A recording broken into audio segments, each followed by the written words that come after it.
Tubashimira uburyo mukurikira amakuru n'ibiganiro tubagezeho gatanu kuri gatanu. Mwe mudukurikira rero muri hirya no hino tubaha ikaze mu makuru yacu kandi twizere ko mumeze neza. Twihuse rero muri Repubulika Iharanira Demokarasi ya Congo.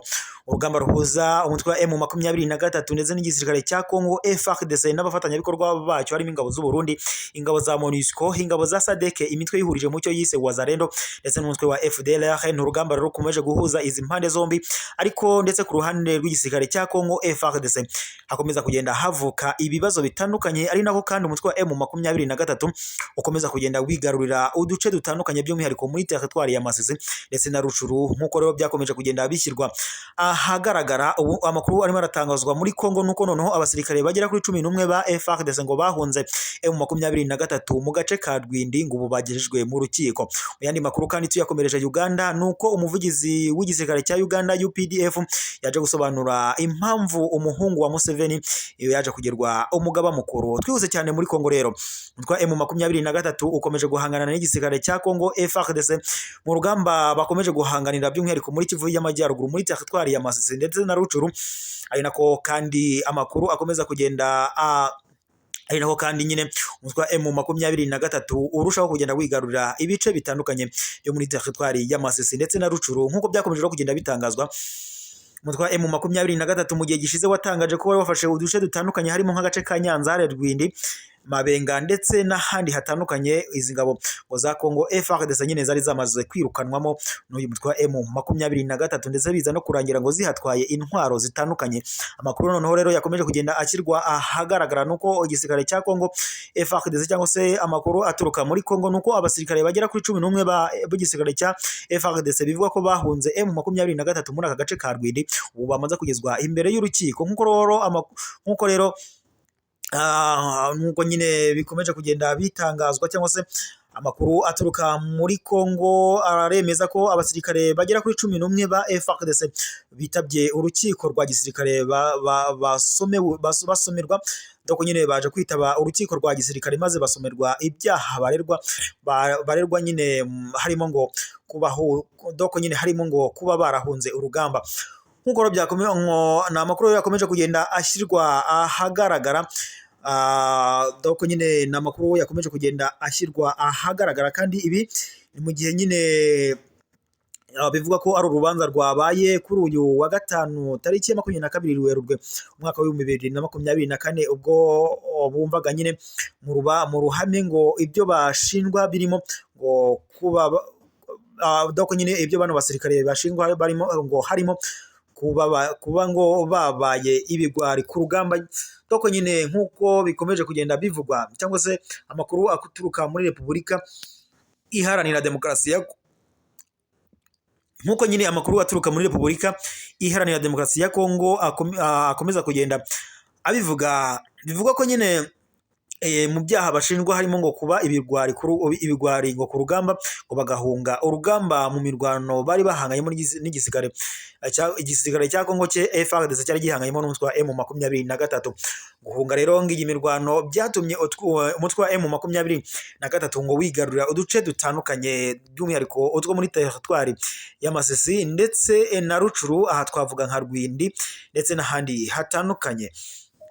Amakuru rero akomeza kugenda ashimangira ko abo basirikare kandi ngo bashinzwe gukoresha inyandiko mpimbano no gushishikariza abasirikare gukora ibinyuranye n'inshingano ngo cyangwa n'inshingano nyine zabo. Nkuko rero amakuru n'ubundi akomeza kugenda abishimangira, abasirikare bakomeye ngo ba FARDC bayoboye imirwano na M23 harimo Generali Chiko Chitambwe ngo bahamagajwe ikinshasa kugira ngo batange ibisobanuro kubifatwa kwifatwa ry'uyu mujyi wa Rwindi.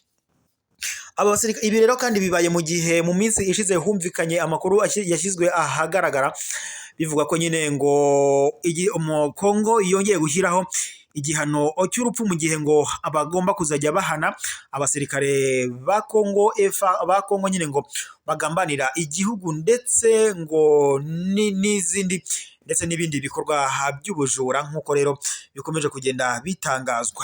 Ubu rero amakuru n'ubundi ari kuvuga muri Congo bivuga ko rero gufatwa kwa gace ka Rwindi ngo nta mirwano yigeze ibaho, nkuko n'ubundi amakuru yakomeje kugenda abivuga cyangwa se amakuru yakomeza kugenda atangazwa yavugaga ko n'ubundi mu gihe Rwindi yafatwaga nta mirwano yigeze ibaho.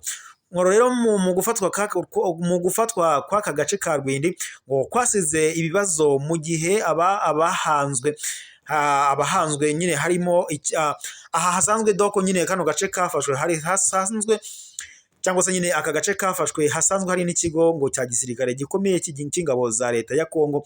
Ikindi kandi ngo nuko hari n'ikibuga cy'indege. Ibi rero bikomeje guhangayikisha igisirikare cya Congo FARDC ndetse na Congo muri rusange. Mu yandi makuru reka tuyakomereze muri Uganda. Umuvugizi w'igisirikare cya Uganda UPDF yatangaje impamvu ngo Muhozi yaje kugirwa umugaba mukuru. Nkuko rero bikomeje gushyirwa nkuko nyine amakuru aturuka muri Uganda akomeza kubitangaza, umuvugizi w'igisirikare cya Uganda UPDF Brigade General Felix Kurayige yasobanuye ko Perezida wa Yoweri Kaguta Museveni yagize umuhungu we General Muhozi Kainerugaba umugaba mukuru ashingiye ku bikorwa ngo bitandukanye uyu muhungu yakomeje kugenda akora. Tariki ya 21 Werurwe umwaka wa 2024 nibwo Brigade General Kurayige yatangaje ko General Muhozi yazamuwe mu ntera. General Wilson Mbandi wari usanzwe ari umugaba mukuru yaje kugirwa umunyamabanga wa leta muri Minisiteri y'Ubucuruzi n'Amashyirahamwe. Nkuko rero bikomeje kugenda bitangazwa cyangwa se amakuru aturuka muri Uganda akomeza kugenda abisobanura, Brigade General Kurayige yasobanuye ko General Muhozi yari akwiye uyu mwanya ngo kuko yakoze ibikorwa by'indashyikirwa imbere mu gihugu, muri Sudani y'Epfo, Repubulika ya South Africa ndetse no muri Repubulika Iharanira Demokarasi ya Congo. Uyu muvugizi w'igisirikare cya Uganda UPDF General Kurayige yavuze ko uruhare uyu nyine Muhozi yagize uruhare rukomeye mu bikorwa bya gisirikare muri Sudani y'Epfo, muri Repubulika ya South Africa, mu majyaruguru ya Uganda, mu burasirazuba bwa Uganda ndetse no muri Operation Suja yatangije. Nkuko rero n'ubundi amakuru akomeza kugenda abivuga cyangwa se amakuru aturuka muri Uganda akomeje doko nyine amakuru aturuka muri Uganda abigaragaza, bivuga ko nyine Operation Suja ari ibikorwa ngo bya gisirikare byo kurwanya umutwe witwaje intwaro wa ADF ukorera mu ntara ya Ituri ho muri na Kivu y'Amajyaruguru ngo byatangiye mu mwaka wa 2021. Bivugwa rero ko ubu biyoborwa na General Major Diki Olumu usanzwe ari komanda w'ingabo zirwanira mu misozi miremire. Uyu muvugizi w'igisirikare cya Uganda UPDF Brigade General Kurayige yatangaje ko umuhungu wa Museveni ari mu kazi ngo asobanukiwe. Uyu muvugizi kandi yakomeje avuga ko ngo ibyo akora ibyo nyine uyu muhungu cyangwa se uyu Muhozi akora ngo abizi neza. Nkuko rero uyu muvugizi n'ubundi akomeza kugenda abitangaza ngo nyine akomeza avuga ko uyu muhungu wa Muhozi ngo uyu muhungu wa Museveni cyangwa se Muhozi ngo yahuguriwe mu Misiri ndetse yiga iby'amasomo y'abofisiye bato muri Sandy Heart, kandi yaje no kwiga muri Amerika amasomo yo kuyobora ingabo. General Muhozi rero n'umwe mu bofisiye bo muri Uganda bazamuwe mu ntera byihuse nkuko amakuru aturuka Uganda akomeza kugenda abitangaza cyangwa se amakuru yashyizwe ahagaragara. Nuko nyine uyu Muhozi ngo yaba yarazamuwe mu ntera byihuse. Hari abavuga kandi ko ngo ari amahirwe yagize ngo bitewe nuko umubyeyi we cyangwa se Yoweri Kaguta Museveni ari perezida w'igihugu. Gusa umuvugizi w'igisirikare cya Uganda UPDF yasubije ngo ko atari ko bimeze. Uyu muvugizi yavuze ko ngo kuba umuhungu wa perezida Yoweri Kaguta Museveni ari we Muhozi ngo ntibimuwambura amahirwe yo gukorera igihugu mu mwanya uwo ari wo wose.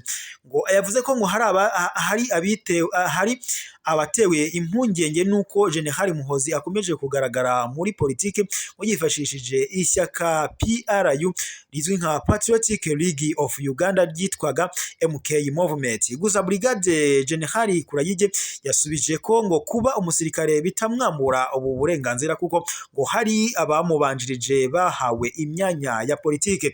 Uyu muvugizi yavuze ko abagaba bakuru baheruka ngo bagizwe ba minisitiri, habaye impaka ngo mu nteko ishinga amategeko zishingiye ku myaki ngo kuri nyakwigendera General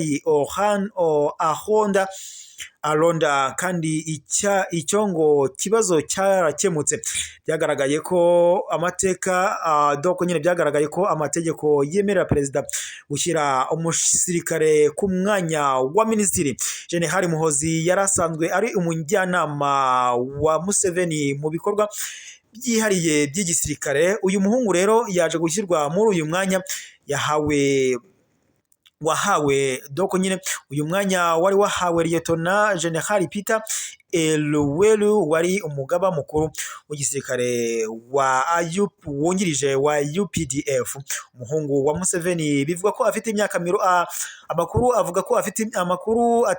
amakuru yatangazwa aravuga ko uyu muhungu afite imyaka 49 y'amavuko. Bivuga ko rero yinjiye mu gisirikare cya Uganda